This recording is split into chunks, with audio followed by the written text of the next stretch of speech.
이사야 기록의 현재 상태에 대한 죄악을 언급하신 후에 하나님께서 그들의 죄악을 갚으시겠다라고 말씀하시며 1절 말씀에 그 죄악을 하나님께서 징벌하시는 날이 되면 수많은 남자들이 죽임을 당하여서 한 남자에 대해서 7 여자가 남자를 붙잡고 의식주 문제를 우리들 스스로 해결할 것이니 단지 남편의 이름만 다오 라고 하는 날이 도래할 것이다. 무서운 말씀이 아닐 수 없습니다. 예루살렘과 남유다의 멸망으로 인해서 무수한 남자들이 죽어갈 것이다 라고 하시는 것을 밝히시는 말씀입니다. 그럼에도 불구하고 2절 말씀에 그러한 징계의 말씀만 주시지 않고 하나님은 거듭해서 먼 미래에 대해서 말씀하십니다. 내가 예루살렘과 유다를 사랑하지 않아서가 아니다. 그리고 너희의 죄악으로 인해서 너희를 징벌하는 것으로 역사가 끝나지 않을 것이다.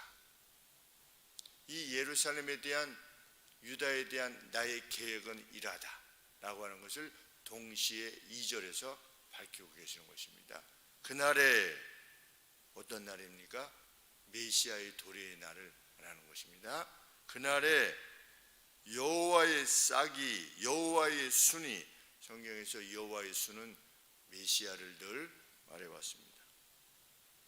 여호와의 싹이 아름답고 영화로울 것이며 그 땅의 소사는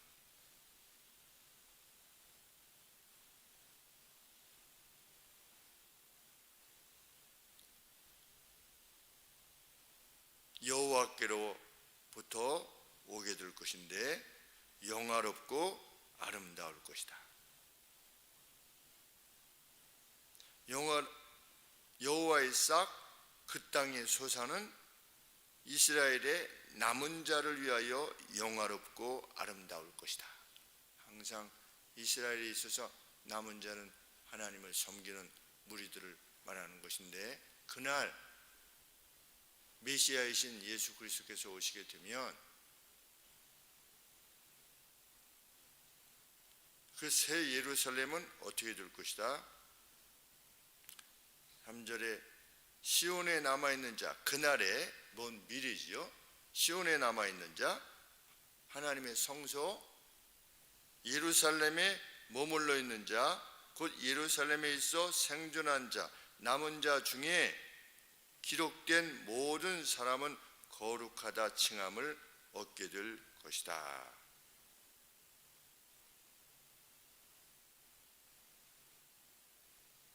달리 말하면 예루살렘에 생존한 사람, 곧 거룩하다라고 불리게 될 무리들이 일어나게 될 것이다. 예수 그리스도의 이름으로 그런 무리들이 일어날 것이다. 그런 뜻입니다. 곧 교회에 대한 출현을 예언하는 말씀인 것입니다. 그들은 믿음으로 인해서 하나님의 책에 거룩하다 칭함을 받게 될, 농명되게 될 하나님의 책에 기록될 사람들이 될 것이다. 누가 오면, 여호와의 싹이 오면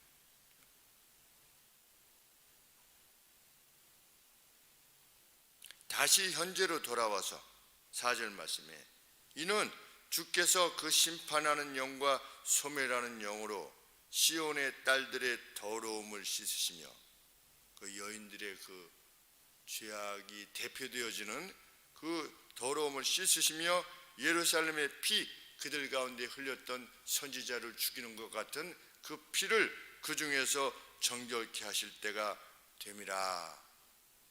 그러니까 지금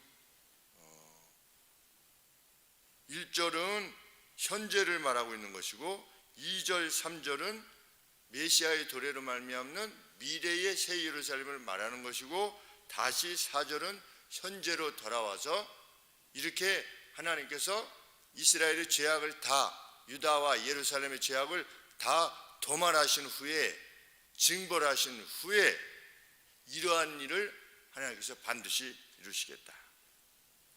다시 5절에 미래로 가는 겁니다. 여호와께서 그 거하시는 온 시온산과 모든 그 사람들의 지폐 위에 낮이면 구름과 연기, 밤이면 화염의 빛을 만드시고, 불기둥과 구름 기둥이지요.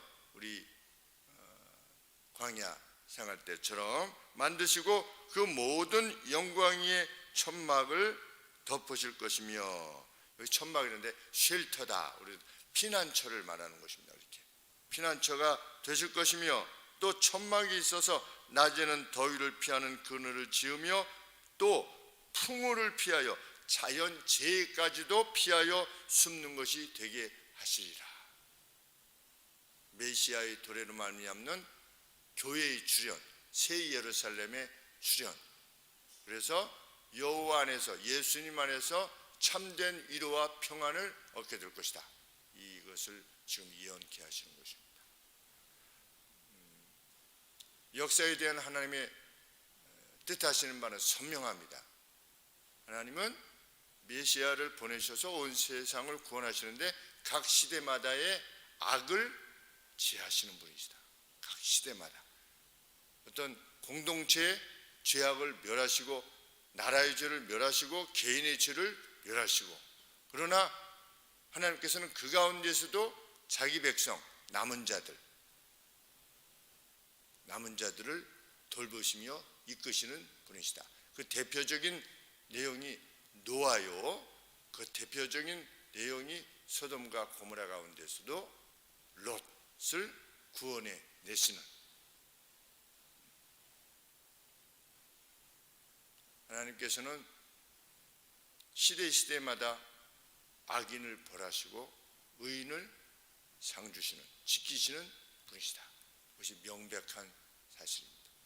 그런데 그것이 감사한 이유는 현재만 그런 것이 아니라 하나님께서 궁극적으로 이루실, 완성하실 그 진정한 새 예루살렘에서 자기 백성들을 모으시고 그날 함께 거하실 것이다.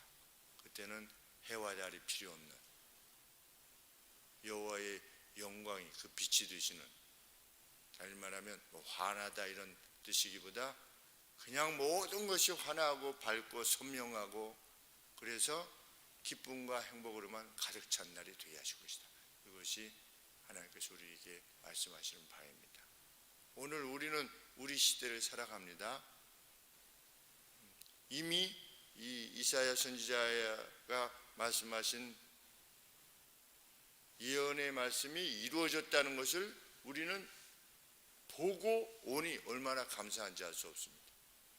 이때 당시에 남은 이들, 아직 다니엘은 태어나진 않았겠지만 좀 한 수십 년 뒤에, 7, 80년 뒤에, 아니면 8, 90년 뒤에 이제 다니엘이 태어나서 사로잡혀 가게 되는데,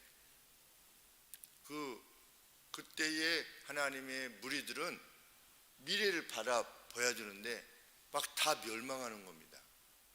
지금 막 바벨론이 와서 공격하고 다 하나님의 것을 가져가고 포로 잡아가고, 이런 가운데서도 이 이사야의 말씀이 이루어질 것이라고 믿고 하나님의 사람으로서 살았습니다.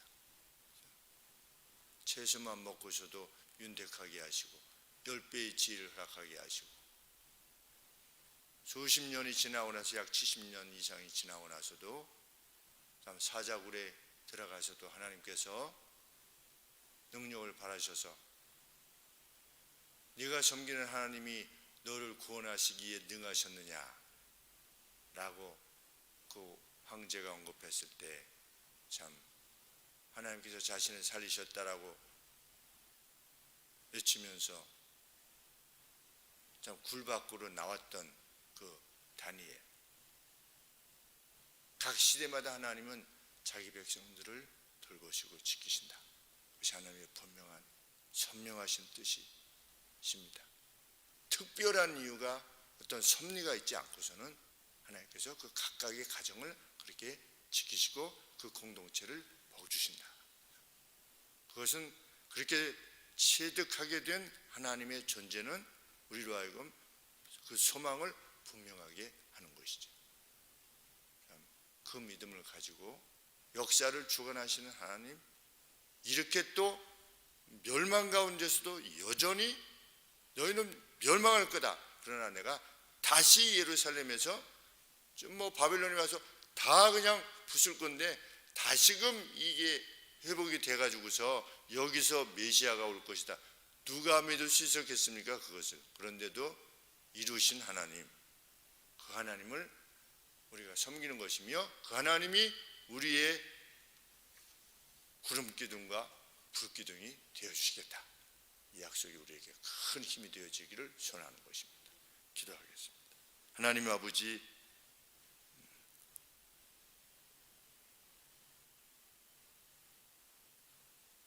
남은 자로서 저희들 힘 다하여서 하나님의 진리를 파수하며 그 진리에 근거하여 행동하기를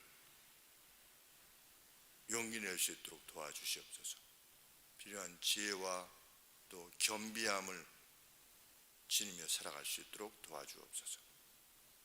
저희 각 가정과 또 저희의 교회 또 저희를 통하여 이 사회에 부으시는 하나님의 은총이 어떤 것인가를 또 보게 하여 주시옵소서.